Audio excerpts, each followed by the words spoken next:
यदि आपकी राशि सिंह है तो फरवरी 2026 रिश्तों की परीक्षा और कैरियर में साझेदारी से आगे बढ़ने का महीना रहेगा। फरवरी 2026 में आपको रिलेशनशिप बैलेंस करके रखना है। साझेदारी के फैसले और धैर्य इसी महीने आपको सबसे ज्यादा दिखाना होगा।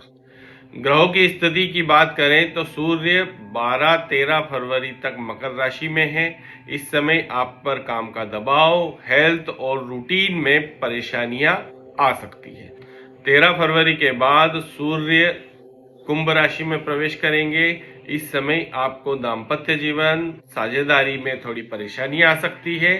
साथ ही आपके विरोधी कुछ ज्यादा ही सक्रिय होने की संभावना है। शुक्र 6 फरवरी को कुंभ राशि में प्रवेश करने वाले हैं। इससे आपके प्रेम संबंध, शादी और बिजनेस पार्टनर से जुड़े हुए कामों में अनुकूलता आएगी। शनि मीन राशि में रहेंगे। इससे आपको उधार, टैक्स और साझेदारी धन को लेकर अत्यधिक सतर्कता रखने की जरूरत है।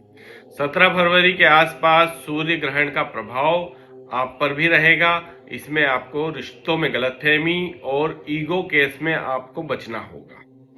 26 फरवरी के बाद बुध वक्री होने जा रहे हैं। इससे पुराने विवाद दोबारा उभर कर सामने आ सकते हैं। कागजी समझौते पर आपको बेहद ज्यादा ध्यान देने की जरूरत है। शुभ तारीखों में 6, 9, 13 और 22 फरवरी आपके लिए ठीक है। इस दौरान आपके परिवार में कोई शादी या रिश्तेदारी की बात चल सकती है। बिजनेस एग्रीमेंट यदि आपको करना है तो आप इन तारीखों में करेंगे तो आप उसमें सफलता ज्यादा होगी। कोर्ट कचहरी या समझौते के मामले भी इन तारीखों में आपके निपट सकते हैं। लेकिन आपको 16 से 18 फरवरी और 26 से 28 फरवरी के बीच में सावधान रहने की जरूरत है, क्योंकि इन तारीखों में आपकी किसी से यदि बहस होती है तो आपको नुकसान उठाना पड़ेगा। आप यदि जल्दबाजी में कोई साइन करते हैं तो आपको नुकसान उठाना पड़ सकता है, या फिर आप अपने पार्टनर के दबाव में आकर कोई गलत निर्णय भी ले सकते हैं।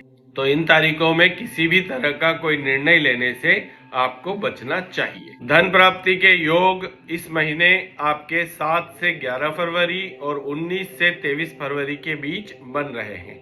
इस दौरान आप साझेदारी से फायदा मिल सकता है। रुका हुआ भुगतान आपको वापस हो सकता है।